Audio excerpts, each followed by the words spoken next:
Yes, Charu, ESG is very, very important and it is going to stay here for next two, three Right, decades. And we right, all should gear up for environmental, social and governance aspect of the business. Be it business or the education, it equally applies here because right. whatever you are doing, it has to be sustainable. Unless and until you Absolutely. are able to sustain it, it's not going to be Right. there.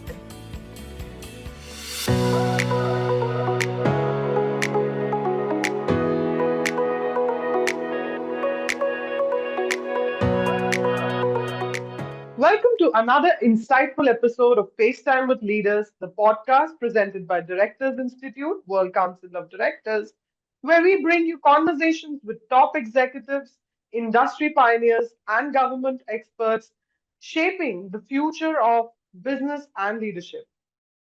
Today, we have the privilege of speaking with Dr. Komal Singh, a dynamic academic leader with over 2 decades of experience in teaching, research, and institutional management. As a professor and director, she has been at the forefront of transforming education through strategic leadership, governance excellence, and academic innovation. From mentoring faculty and students to driving NBA accreditations, expanding academic programs, and securing research grants, her impact has been nothing short of extraordinary. Beyond academia, Dr. Komal is a strong advocate for corporate governance in education, industry academia collaboration, and leadership development. Her journey is a testament on how education leaders can drive real change, bridging the gap between traditional academics and the evolving demands of the industry. Dr. Komal, welcome to FaceTime with Leaders. It's a pleasure to have you with us now. Thank you so very much for the generous introduction, Charu, and thanks for having me here. I truly appreciate the opportunity to being featured on FaceTime with Leaders. I'm Thank looking forward for a great conversation with you today, ma'am. So, Dr. Komal, your journey in academia spans over 2 decades, from mentoring students, leading institutions, and driving impactful research. But before we dive into your accomplishments, we'd like to take a step back and, if you were to rewind your story and start from the very beginning, from your own words, what was the defining moment or inspiration that set you on this path? Okay, Charu, thank you so much for the question. And I would recall my journey. It started from a very small village of Haryana, wherein education, particularly for girls, was not that important. Right. And I'm talking about 30, 35 years back. I had Mhm. to fight a lot to go I'm for sure. higher education. And Yes. that has taught me the value of time and the value of hard work in a big way because Right. when I went for a higher education, I was being told that if you will fail, you will sit at home. So I Mhm. had a lot of responsibility on my shoulders. And Right.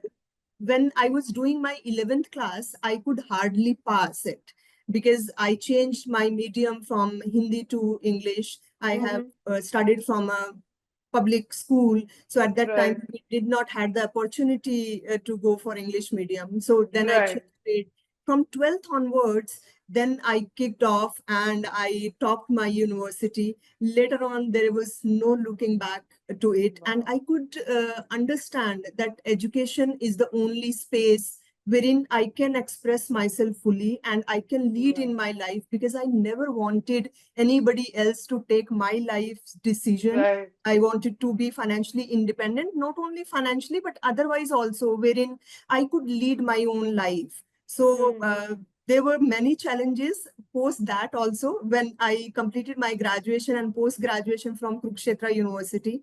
And Mhm. in 2000, when I started my first job after my PG, I Right. got married. And Okay. then I had two kids to look after too. I was doing a Right. job in a college Mhm. and I enrolled myself for my PhD program. So Right. that time, that was another time of challenge wherein I had Mhm. to prove to myself that yes, this is the journey I want to go ahead with. Be it anybody or if there would be anybody with me, well and good. If not, Right. am ready to go on this journey all alone. Hello. And I Right. did that. So completed my PhD in 2009, cleared Mm-hmm. my national eligibility test, which is called NET by UGC in Right. 2005. But all this journey has made me so strong, taking into decisions, doing my own stuff, and it Right. has evolved me a lot during this journey. Right. So Right. it's been a wonderful journey, and I'm very thankful to whosoever was there with my journey. Wow, wow, wow. It's truly inspiring, Dr. Komal. And the zeal that you had, the fire that you had in you to take those, to face those challenges head on. And that fire was like a turning point for you that just shaped your career. And it also shaped the entire institution's future. I mean, it has been so great. Thank you. So, Dr. Komal, leading an institution isn't just about administration. You have to create an environment where both faculty and students can thrive.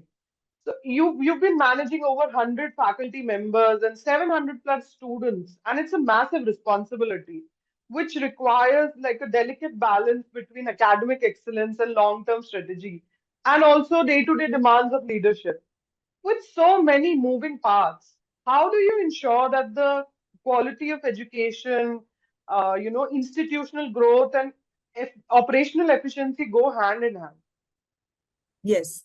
So managing faculty members, students, and taking care of of your role as a leader was Right. challenging, but I always believe that these are opportunities which gives Hmm. you the required zeal and required Right. enthusiasm to put in the hard work that you have inside you.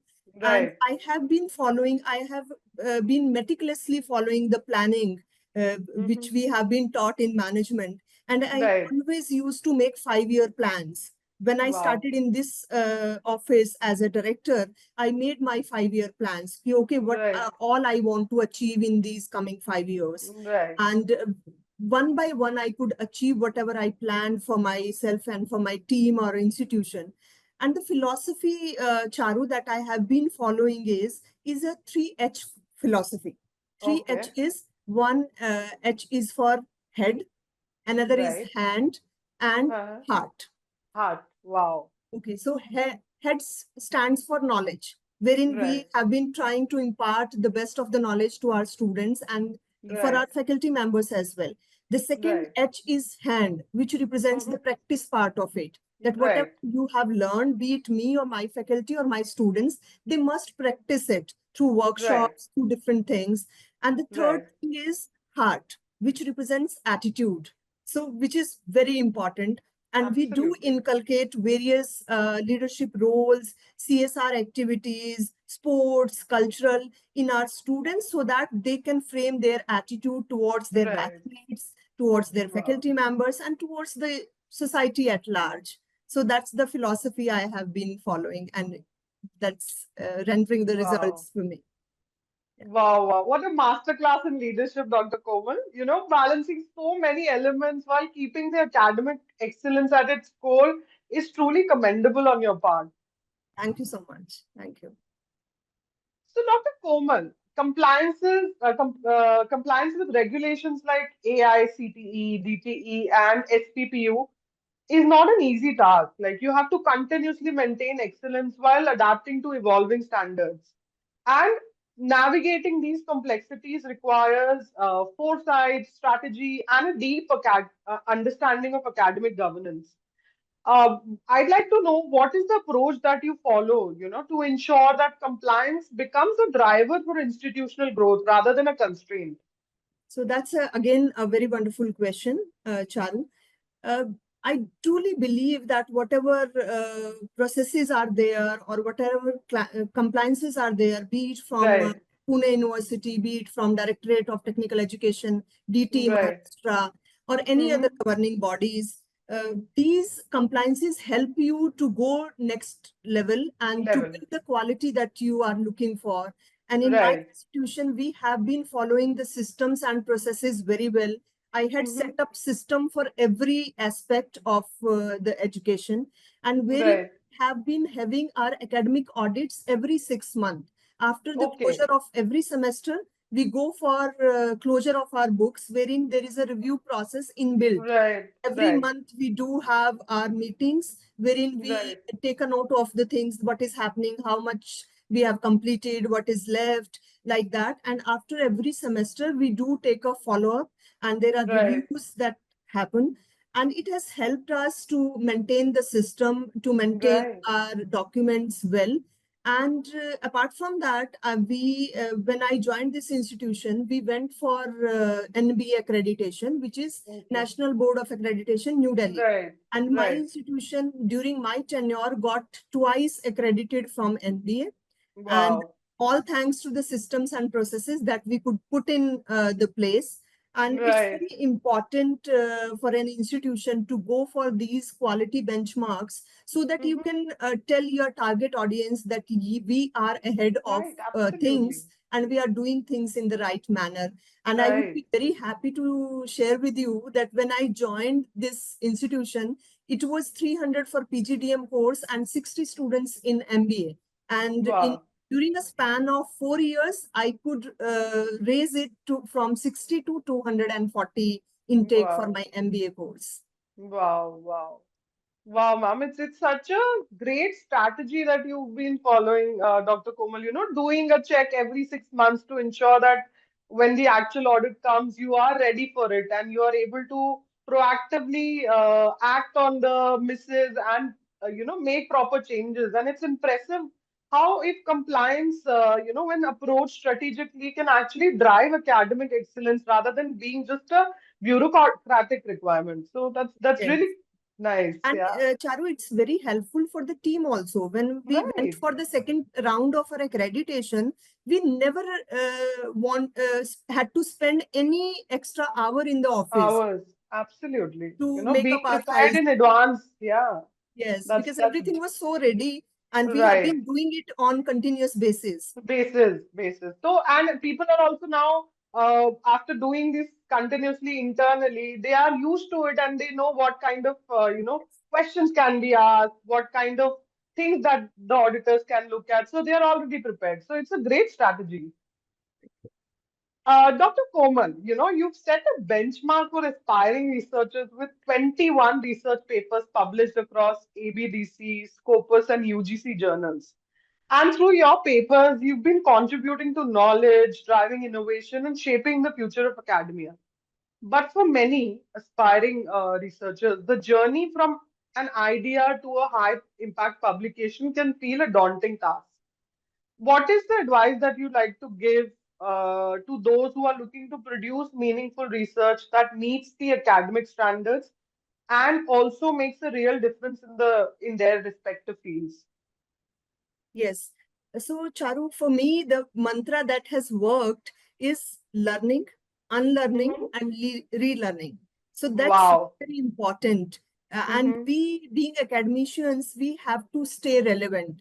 And Right. be it any profession, I would say that staying relevant is very, very It's very important. important. You can be Absolutely. a great teacher if you are a great researcher, because what is Right. happening in your own field, you must be aware of it.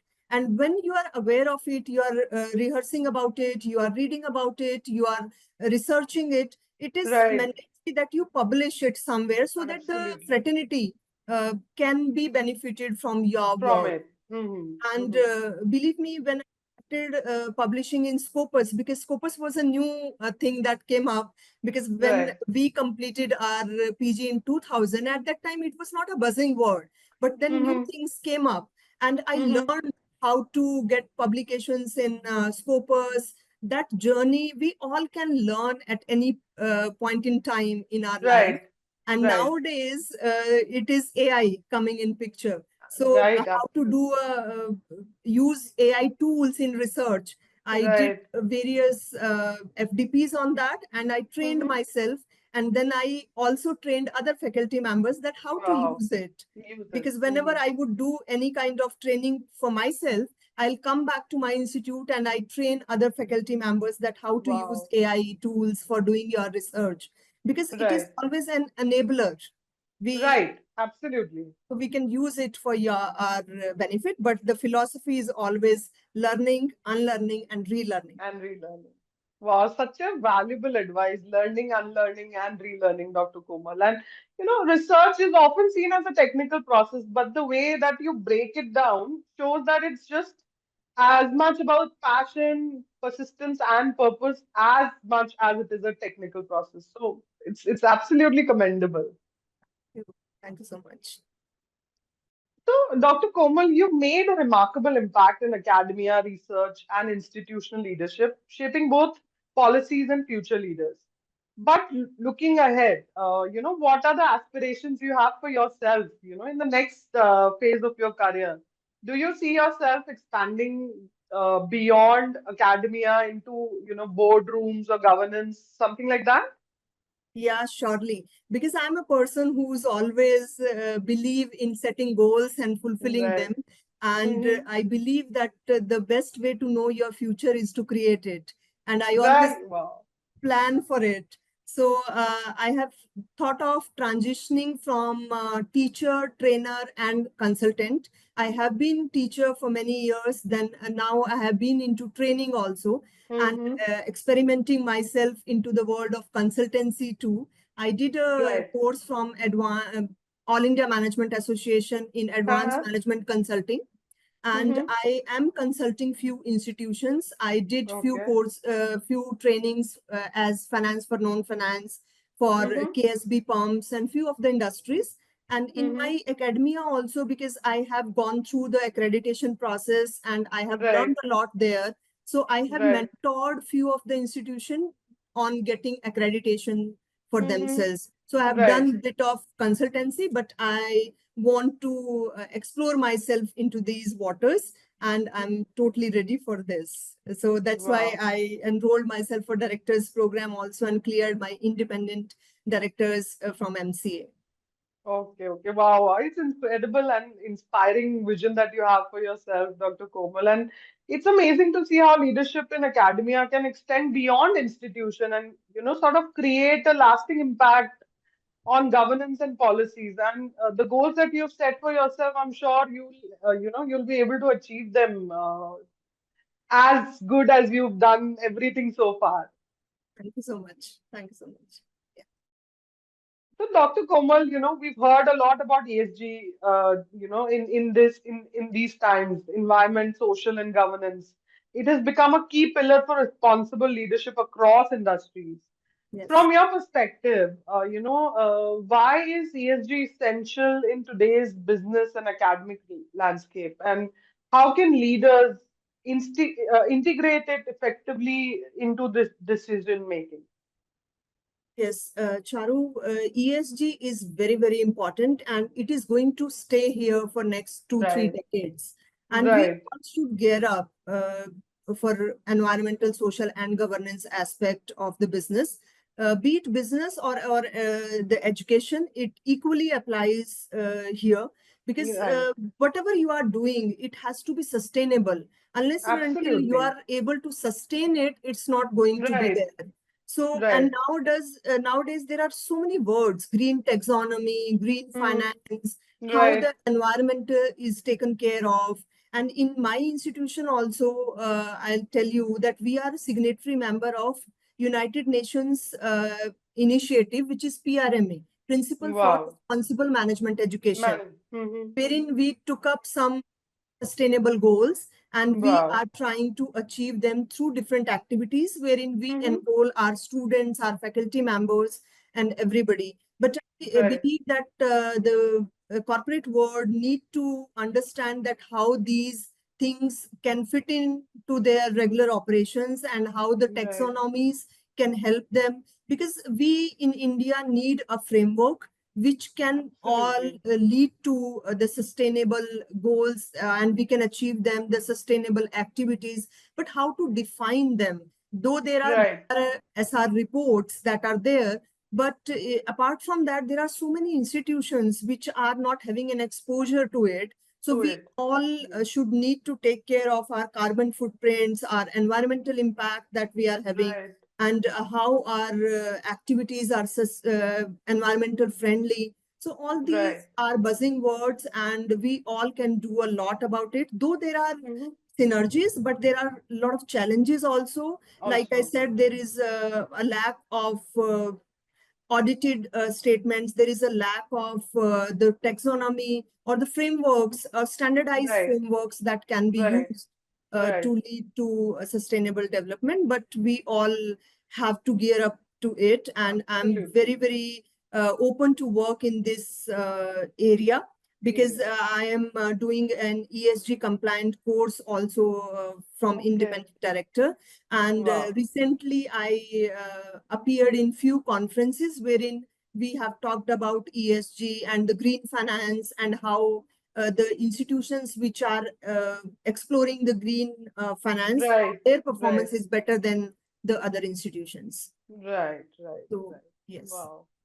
So it's such an important perspective, Dr. Komal, having a standardized framework across, because yes, as you said, there are a lot of industries, they are not aware, a lot of companies, institutions are not aware of ESG. So yes, yeah, I mean, and ESG isn't just a trend, it's shaping the way organizations operate these days and how future leaders are being trained to think more responsibility. So it is a very important step that yes. institutions should take up. Though I believe that there is a cost attached to it, but and Right. then if the leaders of the company are ready to take up ESG and sustainability, but the team which is working or the people down the line, they are not very aware about the Aware. concepts and about the Right. implications of these things. So we have to Right, take it to the bottom and create awareness about these, right, about the greenwashing that we hear so much. So all these right. things should be taken into consideration, and we all can Absolutely. work towards it. Absolutely. Very important perspective you put across, Dr. Kumar. So, we talked about you joining Directors Institute, Dr. Komal, and I see that it is a significant step for professionals who are looking to elevate their governance expertise and leadership influence. So, just a little more on what inspired you to become a part of this prestigious network, and how has been your experience so far uh, with the Directors Institute? Yes. So, Charu, like I said, I'm a person who is always driven by purpose and the goals. And when, after having 2 decades of experience into education and doing administration also, I thought myself transitioning into the consultant role and entering the boardrooms. And so Right. one day I saw this advertisement from Directors Institute, and I was very, very inspired. And I thought this is the next opportunity for me, and I Right. want to definitely grab it. So I enrolled in the course, and it has been a very fulfilling journey for me. And Wow. the course material and the interface that is available, and you can do it from the comforts of your home. Thanks to Right. COVID, that we all have geared up to technology so much, Right. it has been very easy for me, and I have learned a lot throughout the Hmm. process. There were various master classes that has been happening. There were various Right. leaders have been coming and talking to us that what Hmm. happens in the boardroom and how the boardroom look like, what are the do's and don'ts there. So Don't. it has been a very fulfilling journey for me, and I'm very, very thankful to the institute for giving us this opportunity. Wow, wow, that's so inspiring, Dr. Komal. Leaders like yourself, after having such immense experience into the industry, you're still open to learning new things. And I hope that Directors Institute is able to help you achieve the goals that you've set for yourself. Very much, very much. Thank you so much. So, with that, we've come to an end to an incredible episode today on FaceTime with Leaders. Dr. Komal's journey has been a testament to power of leadership, resilience, and lifelong learning. From shaping academic excellence to driving governance and innovation, she's shown us how true leaders create impact beyond their immediate roles. In today's conversation, resonated with you, keep the dialogue going. Connect with us, share your thoughts, and explore more insights from visionary leaders like Dr. Komal. And of course, don't forget to tune in to our next episode of FaceTime with Leaders, where we bring you more trailblazers redefining success and governance. Until next time, lead with purpose, innovate with passion, and always keep learning. Thank you.